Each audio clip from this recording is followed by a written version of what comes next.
I'm Pete Wright. And I'm Andy Nelson. Welcome to The Next Reel. When the movie ends, our conversation begins. Big Eyes is over. Please clear out the clutter before the taste police arrive. Here we go. Andy, this is the last one. It's been a long month of dealing with liars and fakes and frauds. Oh, my goodness. So many shenanigans. Yeah.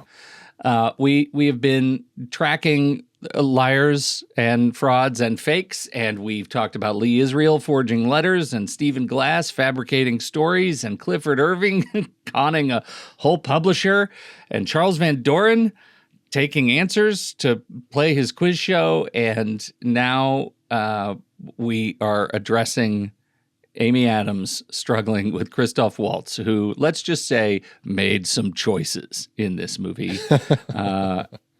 And we're going to address why these people make the choices they make. Why does Christoph Waltz, how does he and Amy Adams in their characters here of the Keanes actually get themselves embroiled in such a horrible situation in Big Eyes, directed by Tim Burton. What'd you think? Had you seen this? This is the only one I had not seen walking into you and me both. Series. Yeah. Yep. Well, and it's interesting, and I'm glad that we're ending here, because all of the other ones, the lie really became who they were. Mm-hmm. And that was a key part of it, whether the truth came out or not, that they were the lie. Like, that was a huge part of them. This one is interesting because it's less about the lie. I mean, it certainly is a big lie that Walter has, that he's the one who's painted all these paintings, not her. But she didn't necessarily choose it. She was really kind of pushed into it by, I don't know what sort of high conflict personality he has, narcissist, histrionic. Mm-hmm. There's something going on with this guy, and he's very controlling. And she felt trapped and felt she had to do it. And then we're watching a story about her fighting her way back to what is truth.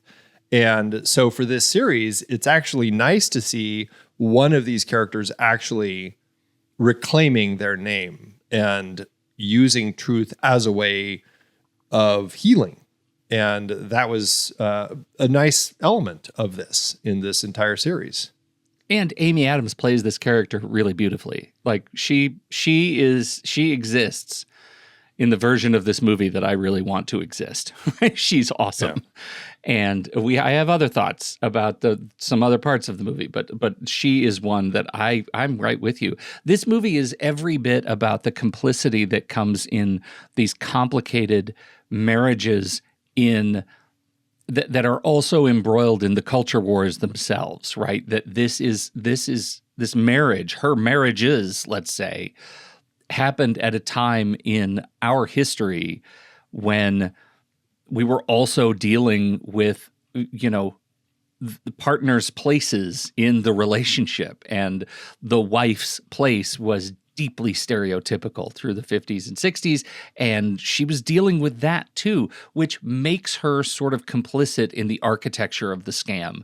And so I think I think you can be on the fence about whether or not she deserves any sort of blame for this. I can see how some people get there, but that context for me is everything. And I think Margaret Hawkins deserves more credit than that. This is a movie about relationships gone sour, about her ability to choose good men, and about the troubles that she gets wrapped up into when greed strikes her partner.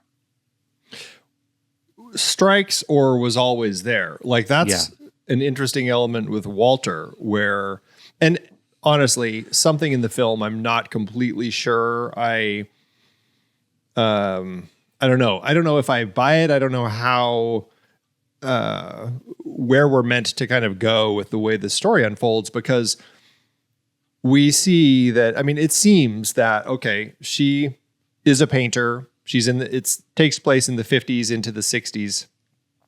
And she's divorced, and so it's difficult to get a job. So she's just kind of like working at a furniture factory, painting images onto the ends of beds and such.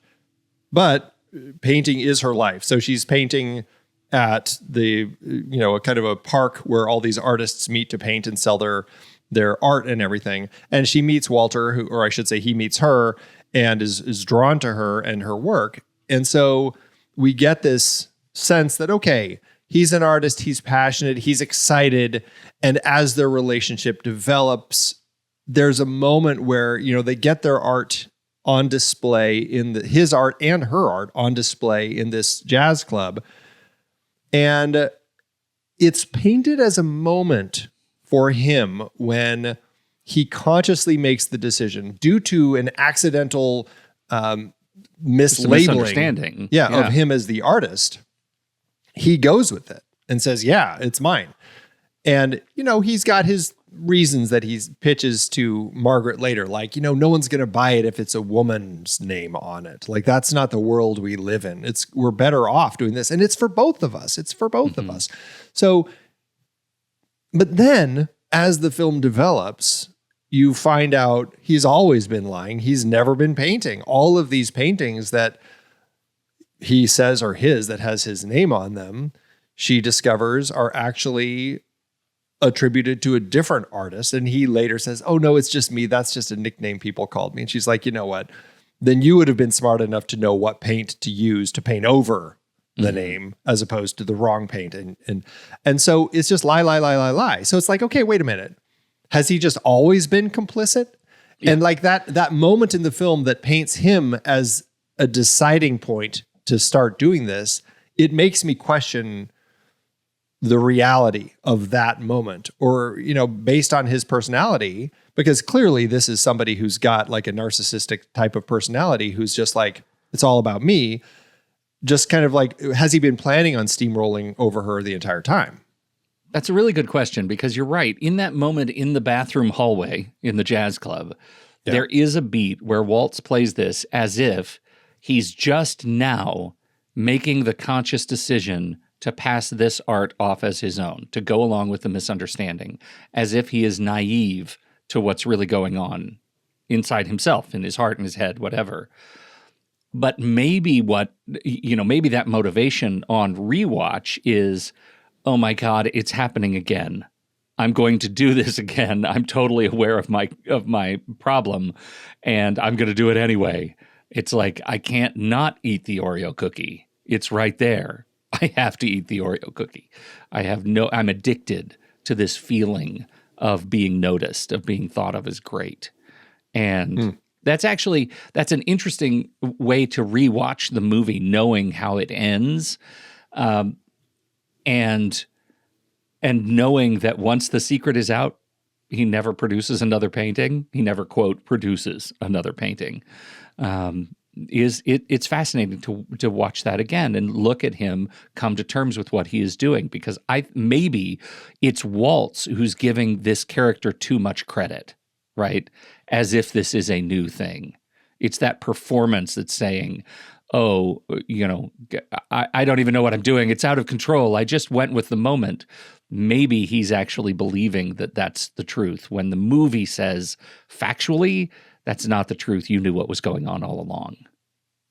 Yeah, and that boils down to the script, the direction. I mean, that's something that Tim Burton should have been conscious of. And it's as if they designed it in a way to give him that character turn, when in reality, I just don't know if he actually would have had that. It just doesn't come across as authentic. And so it's a tricky moment in the way that he is written, and the way that the film treats him, because I certainly, especially as the film goes on, I have little sympathy with anything going on his side of the story.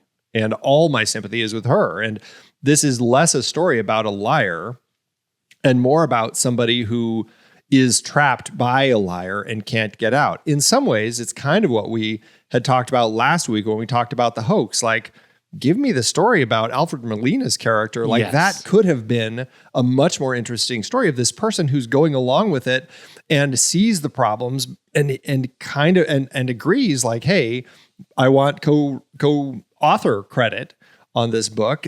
Yet he also is feeling like, I can't do this. It's ruining my life. Like, that seemed like it would have been a more interesting story. And it feels like that's kind of what we're getting here. I mean, albeit one that is wrapped in a story about an abusive relationship.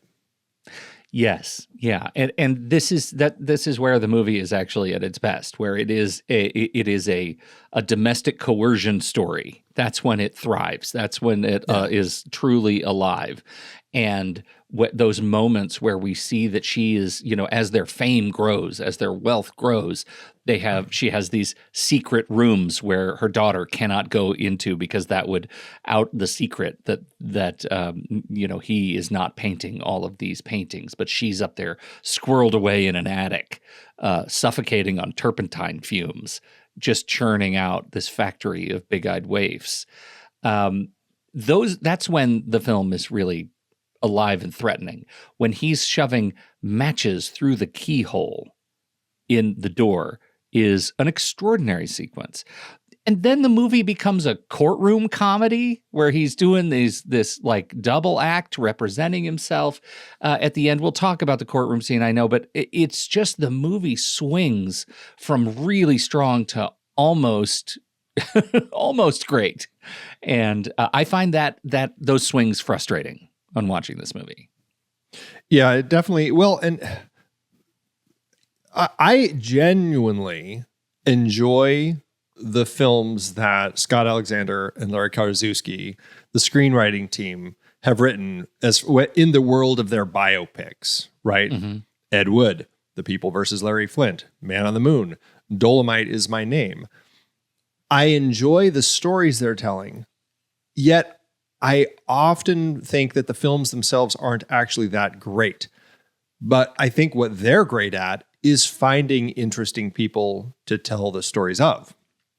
Like, yes. Every one of those films I thought were just fascinating characters and absolutely worth telling their story. But I don't know. I just feel like maybe the way that Scott and Larry write their scripts, it just feels very kind of like standard biopic. Like, there's nothing really exciting. And that's like, I mean, this is Tim Burton, and he did Ed Wood with them, which I definitely like more than this because it actually felt more like a Tim Burton film. This one does not feel like a Tim Burton film. And I don't know if that's their writing, his directing, the way that he chose to approach it, but it's just like it made for something that ended up feeling very standard and by the books and, like a Lifetime movie about a domestic abuse situation that a woman's trapped in. Like, that's kind of where, sadly, that it feels like it's going most of the time. And you're right. Like, with the way that the film ends, it just suddenly takes this shift. And I'm just like, okay, I don't know. I mean, this surely is what actually happened, but it just kind of took a lot of the steam out of the stress of the relationship, the way that she was being treated. It is a funny, so the courtroom scene. It is a funny bit because we go into the courtroom scene and I'm watching this with my wife and I deeply want to take credit for this joke because, or this reaction, because it made me laugh very, very hard. But because this movie is what it is, I'm going to give her full credit. It would be really dark for me to take credit for my wife's joke while talking about big eyes. They go into the courtroom and I mean, within seconds, she screams, "Paint off." And I got so excited by that. I thought, you're right. There's only one way. I did not know they were going to paint off. And when the judge says there's only one way to do this, we both screamed, "Paint off." Like, How exciting is that? And then it happens and you realize, oh God, this is so boring. Yeah. Watching people paint, watching him go, oh, my shoulder was so boring.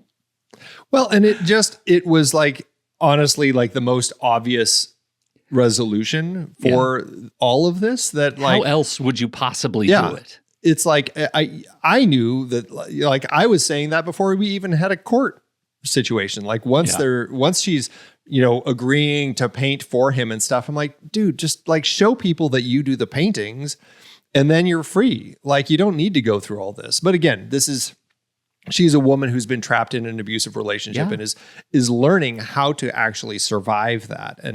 And so it's a survivor story, really. And she does make it through. But yeah, all of the stuff with the paint off and everything, I'm just like, oh, this is like, it's so expected. It really was just so expected. Well, again, I don't know how you make the expected unexpected when it's the expected that happened, right? No, well, I don't either. But I think that's like you've got to do it in a way. And this is what I was thinking. I'm like, find ways to do the story in a more interesting way. Like, I mean, we talked about this a lot in our earlier member bonus episode for this series when we talked about The Informant and how Soderbergh found a really unique way to craft and tell that story.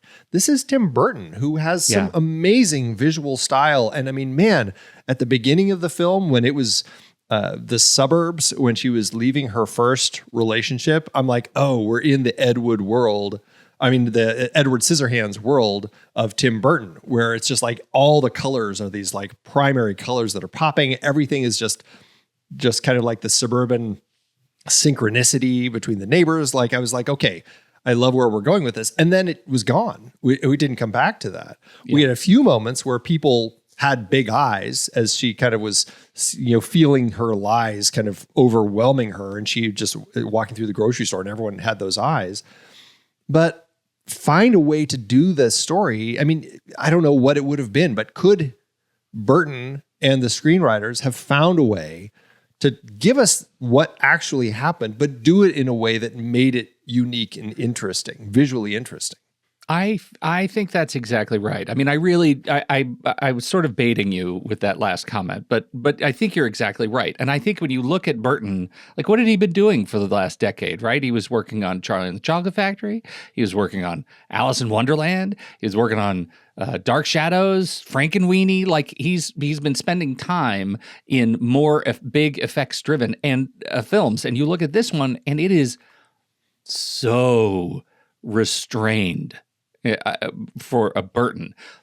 But in a way, this is where Burton's brand is a boat anchor on this movie, the Burton brand boat anchor, because I expected it to be much more sort of frivolous and fun and exuberant in the telling of this story, and it ends up being remarkably bland. And it deserves more Burton. Right? Absolutely. That's why I show up. It deserves more Burton. I feel like I was betrayed a little bit by the Burton brand boat anchor in the trailers, because I think they lean heavily in on the big eyes and the clips of the big eyes, and you think, oh, he's going to do something crazy. What's he going to do? And he does not do it. No, and that I think is the film's biggest problem, because I think, I mean, I don't know. I mean, we're looking at her interior spaces in those. I mean, I think it only happens twice. Is that right? Maybe 3 times. The once in the grocery store when everyone around her has the big eyes. And then later in the film when she's looking at herself and she has the big eyes. You're right. Those are the 2 that I remembered. I can't remember if there's a third, but it's like, okay, you're portraying her interior world of, I mean, that's how I read it, right? Yeah. Where she's overwhelmed by the lies that she's telling and she just can't handle it. And it's like these eyes that are the windows of the soul that she sees and she paints this way are now all looking at her and judging her as if everyone sees her as this, not necessarily a phony, but maybe, as somebody who's just unable to admit the truth. And I think, I don't know. I love that we get this performance from Amy Adams, because it's an incredibly strong performance depicting a woman who's trapped in this situation and can't figure out how to get out. But then give us more of that Burtonian elements of feeling that way. Yes. It's few and far between. Yeah, this movie lives in a pocket universe where nothing is abnormal. in Burton's cinematography, like in Burton's filmography. Like I wanted this movie in the Batman universe. I wanted this movie in Edward Scissorhands or Ed Wood. Yeah. I wanted this movie to live in the fantastical. Actually, Edward Scissorhands is a great example because of so much that exudes sort of the conflict between design elements. There are things in Edward Scissorhands that are normal, and by which normal is compared against this crazy Scissorhands character, that becomes exuberant and extraordinary. There's nothing in this movie that is extraordinary. And I just aspire to see that in this movie. Yeah. It was sad. Yeah, absolutely. And I think, honestly, that's the thing that makes it feel the most or the least interesting. Like, of this series, I think that she's the most enjoyable protagonist because she's somebody we can actually really side with through the course of the entire film. But it also ends up, and I won't say it's the most bland, but I think that it's up there as far as being a pretty bland, feeling very like made for TV movie type of biopic. And that's disappointing coming from Tim Burton. Yeah, it really is. Yeah. Do you want to toss or do you want? Okay. Let me toss. There's so many things in here now. I got to figure out where it is.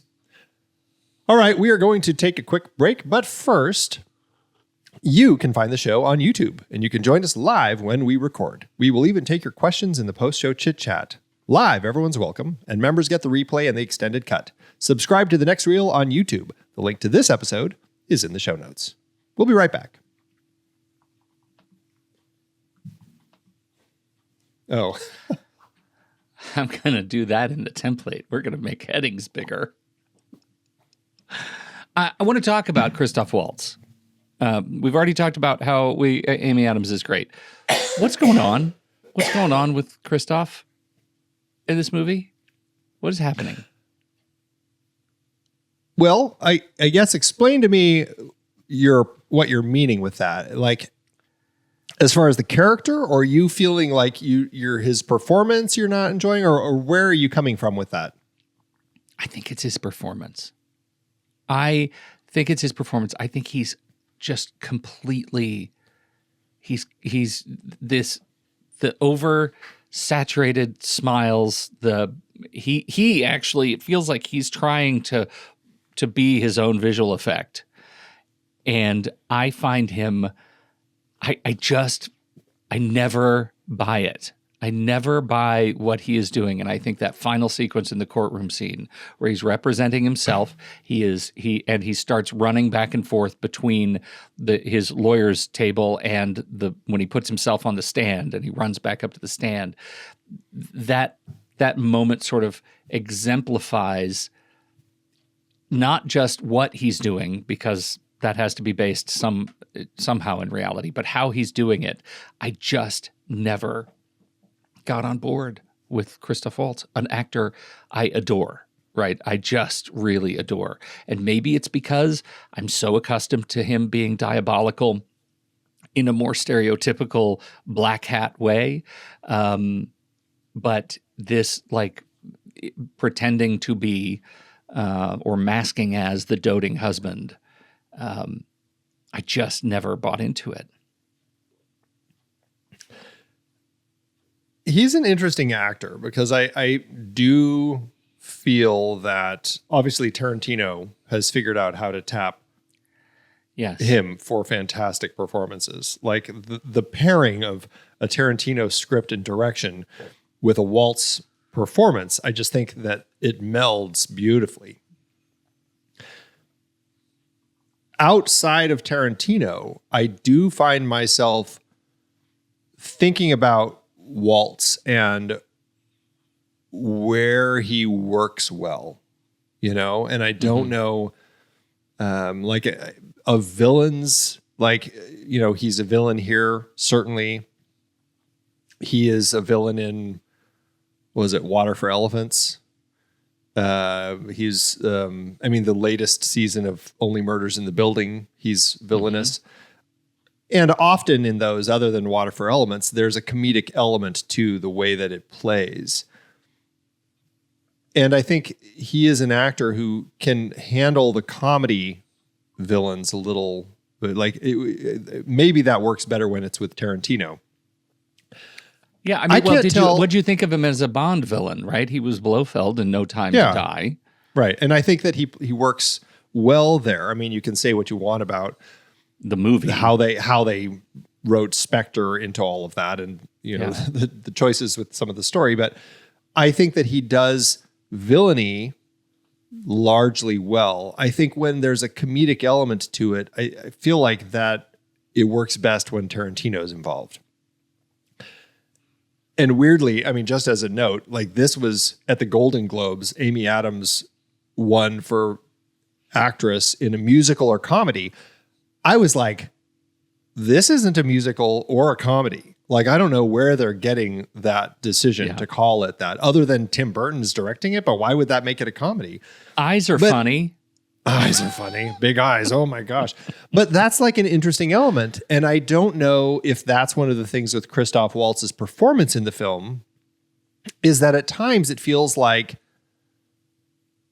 he's taking it from a comedic villain approach, right? Like there's something that seems a little bigger than it needs to be for like his mustache performance. twirly. Yeah. I mean, I don't think it's always bad. Like, and I'm not saying it's bad, but I think, and this is something, again, I think it boils down to the way that it was written, the way that it was directed. Like, I think all of these people involved should have been able to figure this out before it got to the point where he was actually performing in it.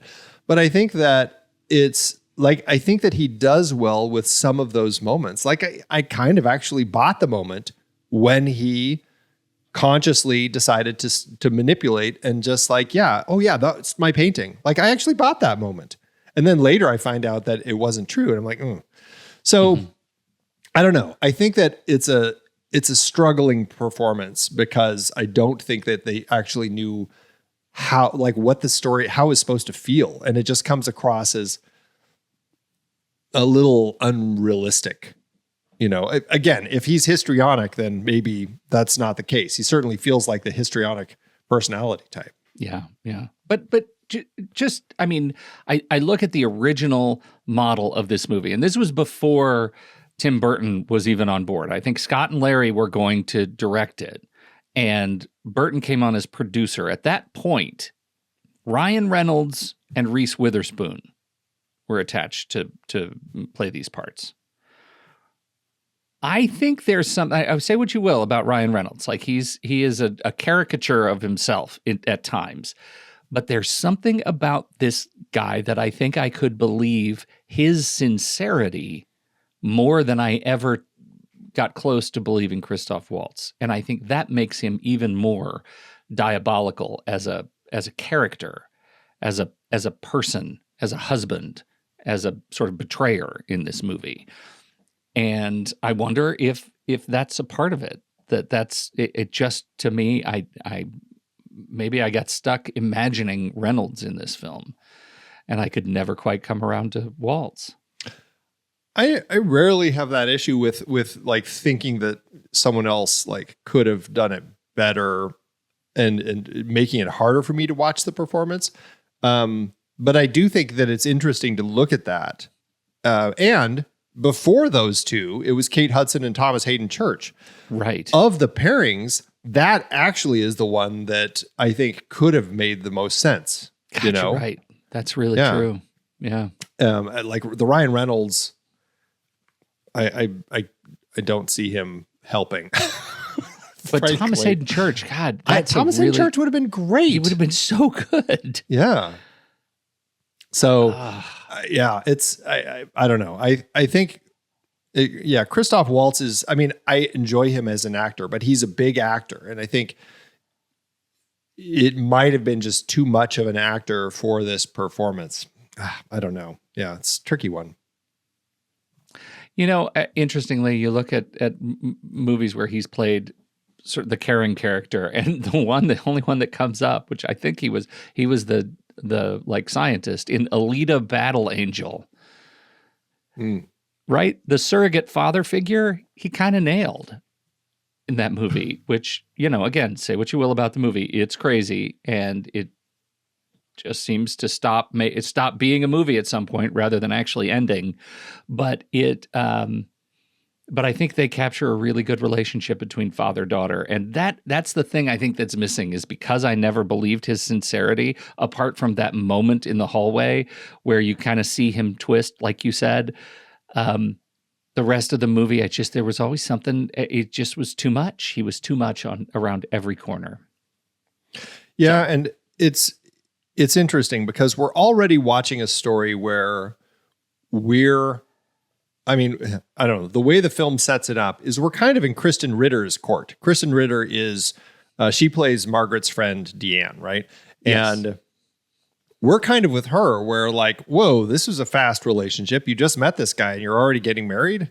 It like, slow down a little bit. Like this is a guy, as she tells her, like this is a guy who's slept with all the women who work down at the art park. And Margaret's response is, hey, that's my husband you're talking about. It's like, yeah, but are you listening to what she just said? Like he sleeps with all of the women.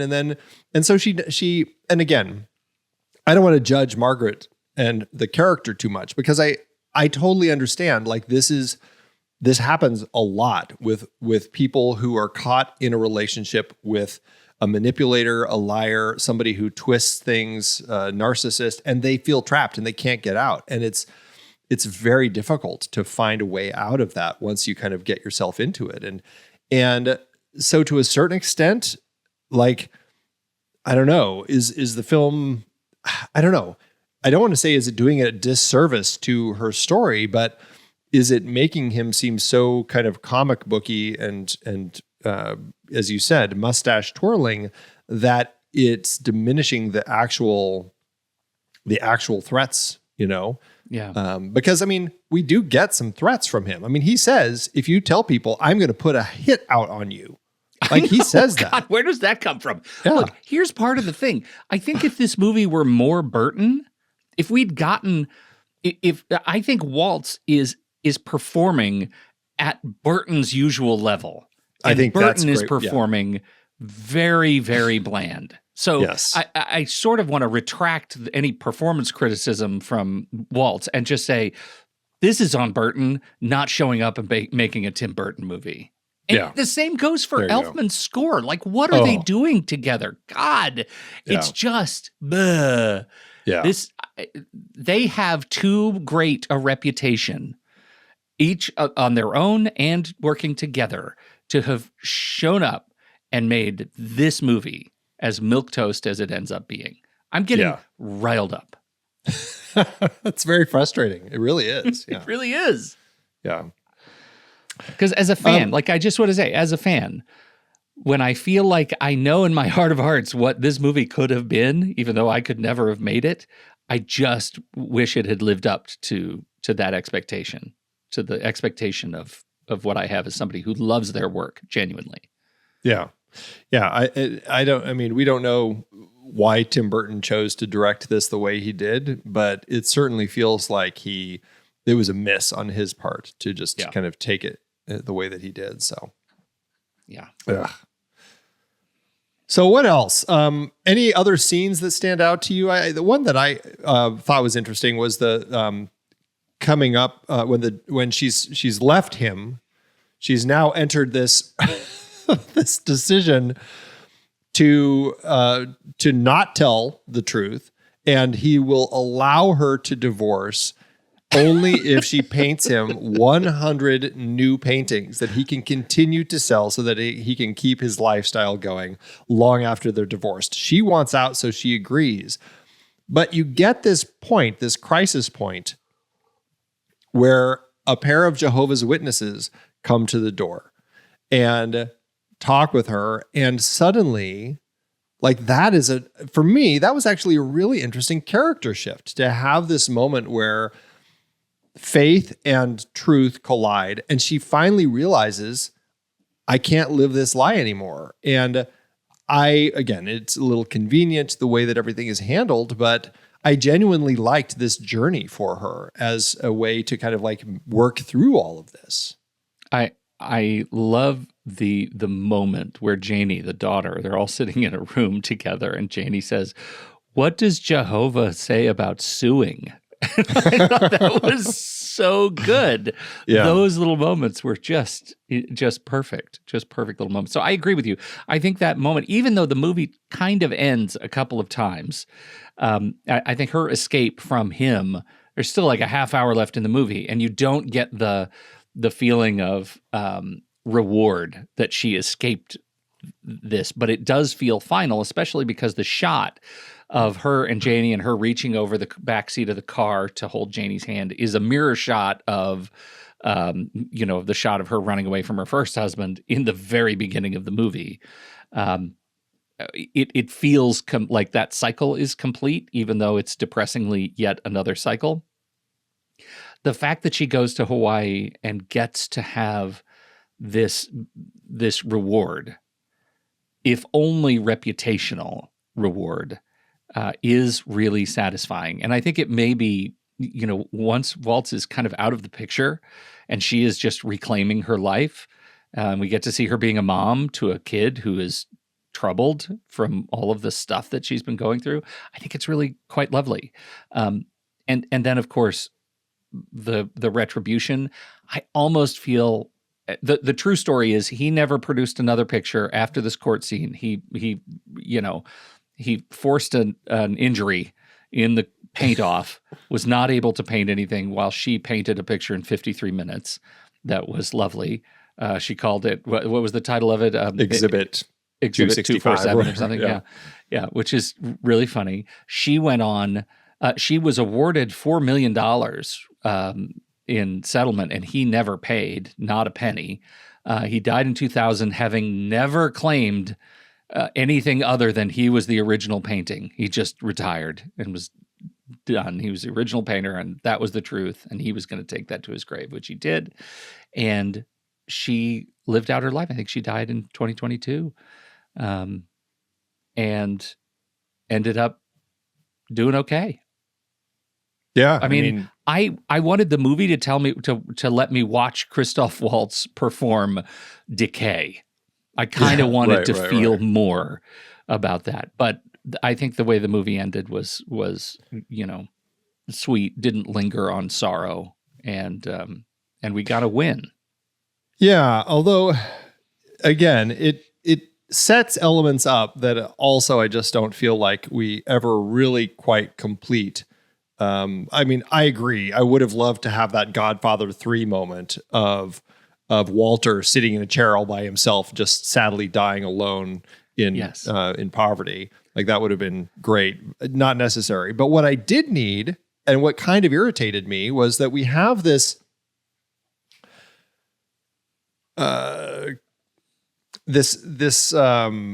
headbutting relationship established between an art critic. Terrence Stamp plays this art critic, and right. Like, we've kind of established that, like, I don't know. I really like Terrence Stamp. He's John Kennedy, and he completely dismisses the Big Eyes art as just a joke, and Walter Keane is nothing but kitsch. And Walter pushes back and fights him and goes on TV to speak out against it and all of this sort of stuff. And at the end, we see a moment where Kennedy gets a fax, a wire coming through that tells the truth that she's the one who's done all of these paintings. And that's the end of the story. It's like, well, what did he think? Did it change his opinion of the paintings at all? I don't know. I would have liked to at least found out, if that meant anything, and if there was any sort of valediction for him. But we get nothing out of that moment other than just he gets the information, and it's like, fizzle. Yeah, you're right. That's a really good point. It almost feels like Stamp had a day to come over and shoot, and not really a part. And there is this weird unrequited justice moment where Walter actually attacks Stamp with a fork, and Stamp blocks it and holds his wrist. But that shot where he's holding his wrist, the fork is like an inch and a half from Stamp's eye. Like that is, he almost blinded him, if not much, much worse. And it shows what a badass Terrence Stamp is in the form of this critic.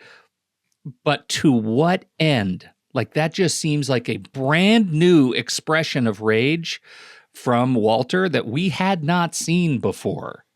And that was not paid off in any real respect.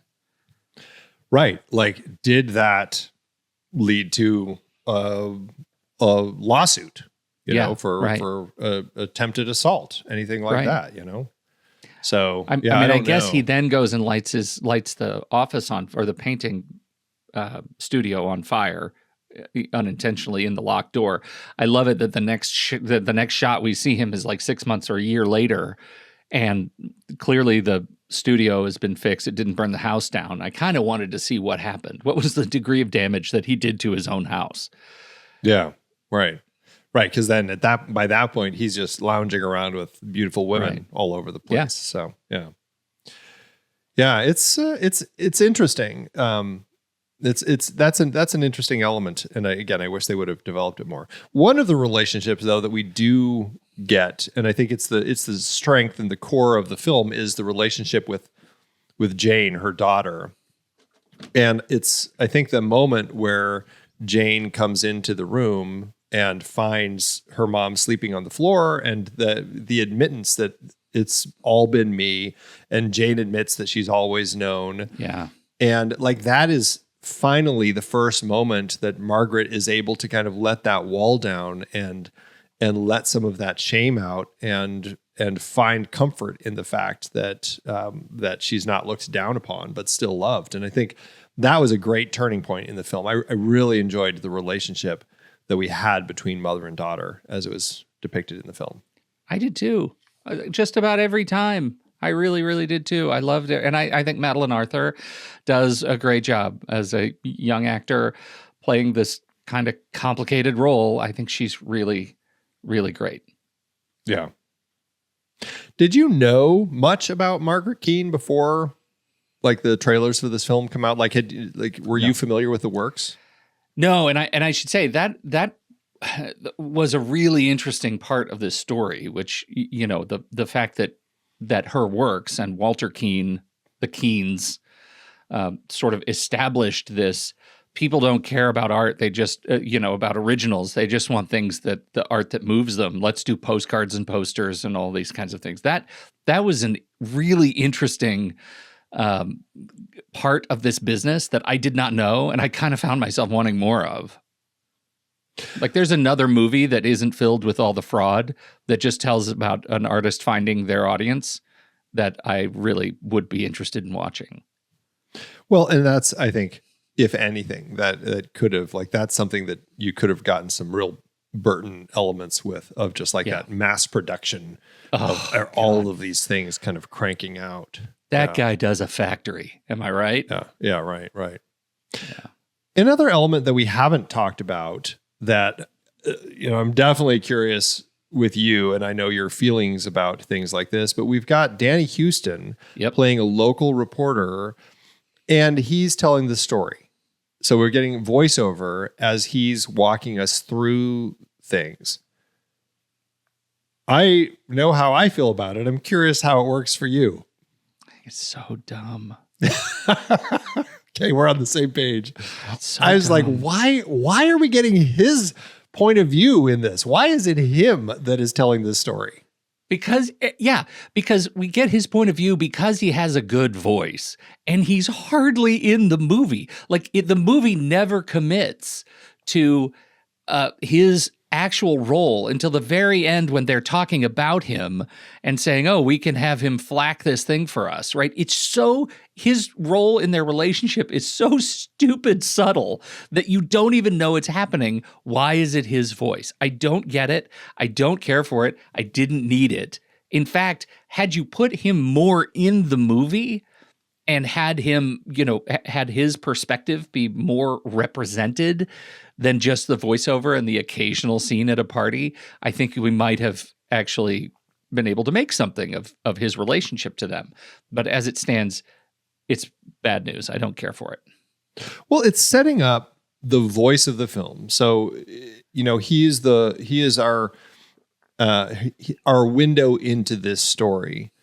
We're setting it up as this. I never really got a sense of what type of reporter he was, but he doesn't seem like he's a great reporter. Like, he's the one who ends up working with Walter, his old buddy Walter, to kind of create these moments to help blow up these paintings. Like, he finds out, oh, hey, there's this big prominent political figure is going to be in town, and just in time for Walter to be there presenting a painting to this person. Like, so I'm like, okay, so is it just like some sort of reporter scam artist that is the type that we're following here? And it's like, why of all the people is that the voice that helps of the movie? This story? Yeah. It's so just weird-headed. So yeah, and I don't know if he played a major role in this in their story. I think that's one of the things they could have fished out and not used because we didn't need it.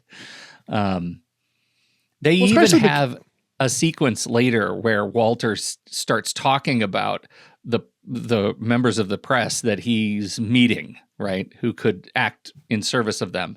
They could have left this singular guy, the voiceover of the movie, as a mention, right? Because it's fine to know that they're working with journalists who will help them flack their stuff and let them know where the celebrities are. When's Joan Crawford going to be at a restaurant? Yeah. But man, they made just too much of Houston. Well, and it's like, okay, this is Margaret's story. Like, she's the protagonist of the film. So, and he has like little connection to her. So it's like, is it meant to be in some way some defense? I don't know. It kind of infuriates me the more I think about it. Like, it's just the worst way to enter this picture. I'm curious because Margaret was alive when this film was made, and we see the picture of her sitting with Amy Adams at the end. Yeah. Of the and credits. She's in the movie.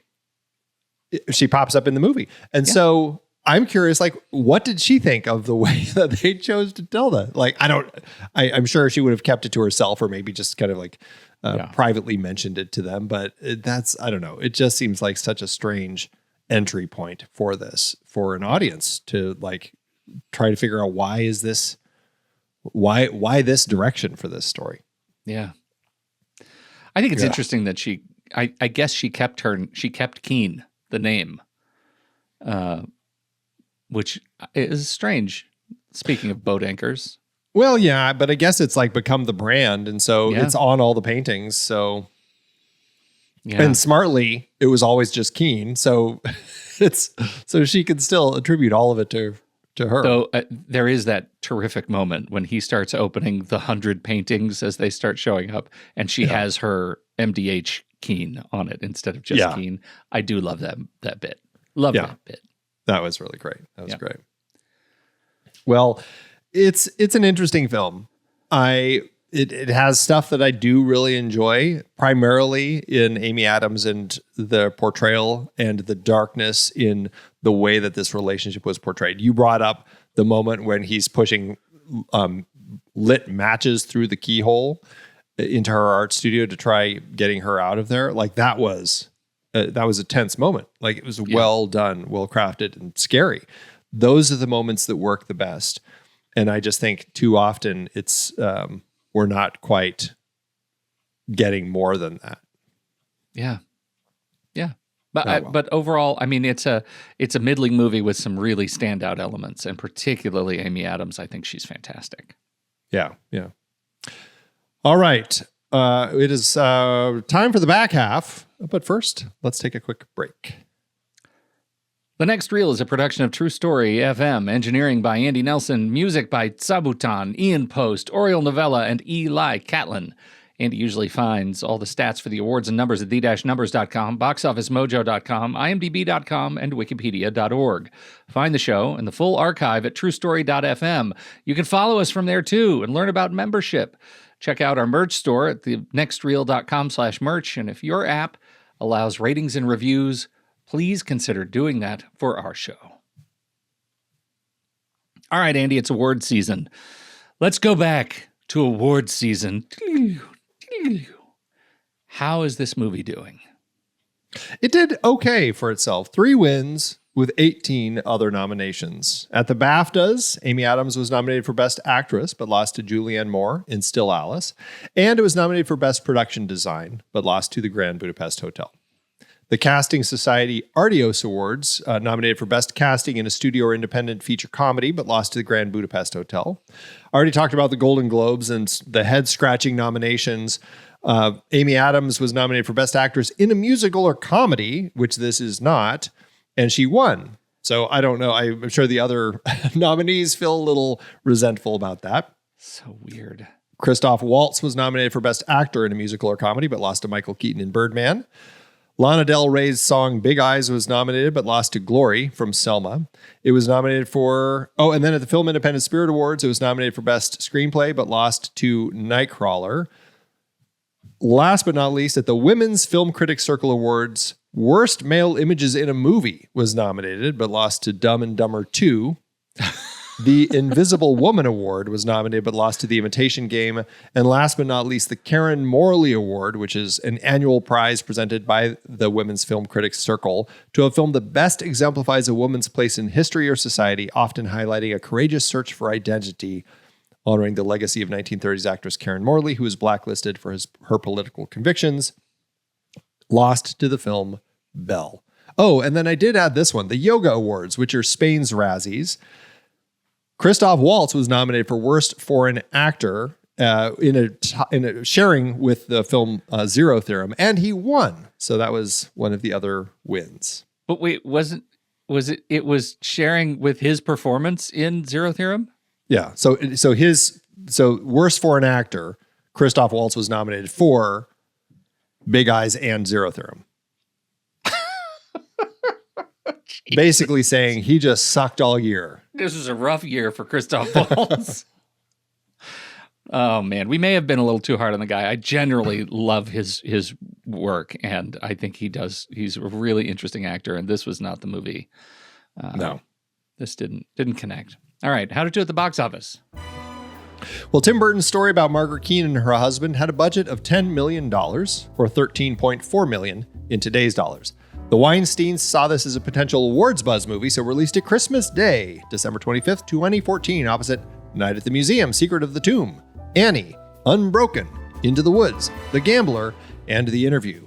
And that's not to mention the limited releases of Selma, Mr. Turner, American Sniper, Song of the Sea, 2 Days, 1 Night, Leviathan, and more. Needless to say, it was a very crowded holiday weekend. To that end, that's perhaps why this opened in 20th place.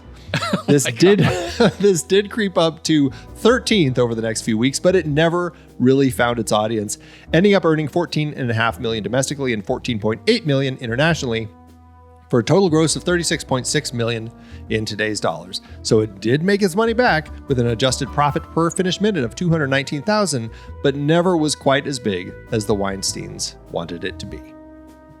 Man, troubled Weinsteins. Yeah.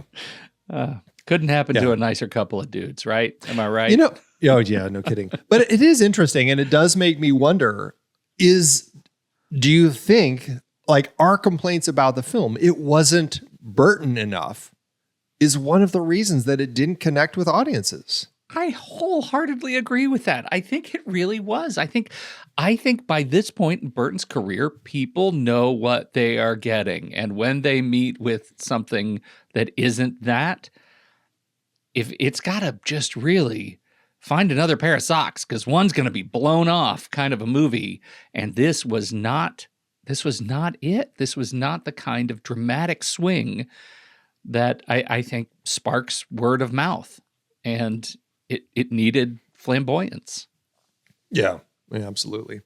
Just as a note, since we're talking about biopics, Larry Alexander and Scott Karaszewski, Tim Burton, we already mentioned that this pairing all worked on Ed Wood together. Do you feel that in another biopic, that one in particular, that we're seeing more Burton elements. And I don't know, it's been a while that I've seen that one. I don't know how long you last watched That's been a long time. Ed Wood. Yeah.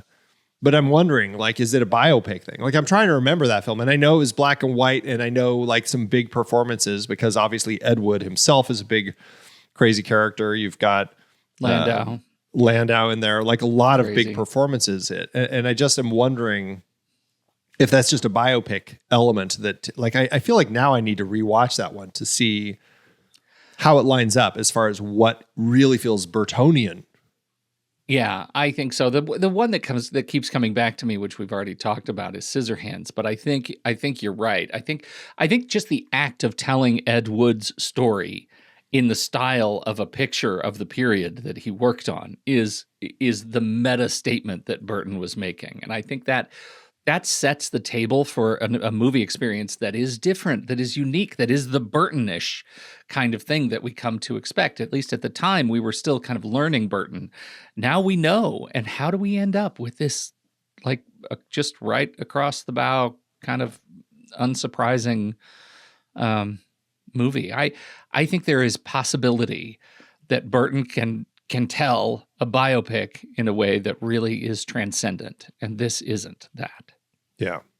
Yeah, I go back to The Informant as an example of what Burton could have done with this. Found a way to make this unique. I mean, even something like the Elton John Rocket Man that we had a couple years ago, like that was more interesting, cinematically. We were talking about... there's a lot of stuff. The Robbie Williams, where he's a monkey. Ooh. Yeah, what a fantastically surprising film. God, transcendent experience, truly. Yeah. So yeah, 100%. I think this missed something that we all know is in the capabilities of the filmmakers. Yeah. That's it. Well, I will say, just reiterating my point, with all of these liars that we had in this series that made it honestly a difficult series to watch because it's just like characters that you really don't like following, right? Like some difficult ones. We finally get a great character that is struggling, and we get to kind of watch her survivor story as she figures a way out of all of this. And I like that in this series of true lies that you built, she really is kind of this moral center. It's not out of ego or greed, but out of fear and coercion that we are seeing her story here. And she is the one who actually is able to kind of reclaim her identity. And I like that. I'm frustrated about the way that Burton chose to tell it and the way that Scott and Larry chose to write it. She's a very fascinating character, but they all made it very predictable. But it's really Amy Adams that makes this worthwhile. And in the end, I'm glad that this is where this series is ending, because I think it's a strong final place to kind of see someone who deserved to make it through. I'm really glad to hear you say that, and I agree with you. I think we've built up in terms of character likability and relatability from the beginning. I think we built into a character that is that offers us more of a reward to watch them succeed than the others. I will say the quiz show is still at the top of my list, though we have one more member bonus yet to come that will fit this series. So if you are a member of the Next Reel family of film shows, you'll get us talking about Catch Me If You Can, which is chumming the water for Tom Hanks for Andy. I mean, just wait. He's gonna show up dressed like him in that smart 1950s suit. Like, it's gonna be really great. So that's right. It's at the dry cleaners right now. Yeah. Getting ready. Yeah. No, I'm very much looking forward to it. One more left to knock off in this particular series, but I have found it a really rewarding series. I'm so glad that we talked about it, and here's moving on. Yeah, a great series, really interesting character studies, and I think that's what you get out of this is like these are it's human nature, and it's just fascinating to watch stories about these people at their worst, and I think that it's fascinating. Hard films to watch, but fascinating stories. Absolutely. Yeah. All right, well, that is it for our conversation about Tim Burton's Big Eyes. And it is the end of our True Lies series. Next week, we are actually returning to our Rocky series, which really should now be called our Rocky Creed series, to add the most recent entry. That's right, we are talking about Michael B. Jordan's directorial debut from 2023, Creed 3, starring Michael B. Jordan, Tessa Thompson, Jonathan Majors, and Felicia Rashad. All right, let's do our ratings. Letterboxd.com/thenextreel. That's our HQ page over on Letterboxd. We love Letterboxd, and you can head there for all of the reviews and ratings. And that's where we're going to apply our stars and hearts this week. Andy, what are you going to do for this movie? This is definitely not getting a heart. And I'm torn. Like Amy Adams, the work with her daughter, all of that was very strong. Does that warrant me going? I don't know. I'm inclined to say 2 stars, but I'm wondering if those performances warrant me going up to 2.5. I don't think so. I think I'm going to leave it at 2 stars. Incredibly strong performance. I love Amy Adams. Very interesting story. I really enjoyed learning about Margaret and Walter Keane, but it just wasn't a film that really stood out in any way. That's interesting to me. I think I'm going to go a little bit higher. I agree with you on the heart. I don't think I'm going to give it a heart. It might be tricky for me to watch this movie again. I don't think it'll just come up in my rotation of, hey, let's watch Big Eyes. But I think I will land at 3 stars, no heart. Okay. That 3 feels stars. right. All right. No heart at all for this one. That averages out to 2.5 stars, no heart. And that's where it's going to land over at our account on Letterboxd at The Next Reel. You can find me there at Soda Creek Film, and you can find Pete there at Pete Wright. So what did you think about Big Eyes? We would love to hear your thoughts. Hop into the Show Talk channel over in our Discord community, where we are going to talk about the movie this week. When the movie ends, our conversation begins.